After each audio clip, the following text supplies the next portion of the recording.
Yun na ba yun? Mas maganda mag-drawing yung aso. Ba't di ako inform na nakakapag-drawing na pala yung aso? May tililing ka ba? Gusto mo ikaw gawin kong aso? Ganyan na pala mag-picture ang aso ay tao.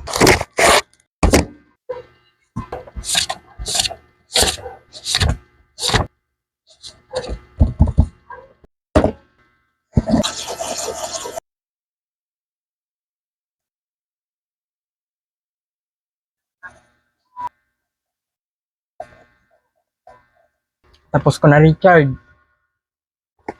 Ngayon 'di ba? 'Di ba mas magaling pa yung aso sa akin. Ayan, drawing na kita. Siyempre gusto mo din 'to eh. Pero mag-evolve ka muna bilang aso. Mas pogi ka pala pag aso katawan mo eh. Kaya pala pogi yung aso dito eh. Sana magustuhan mo bro.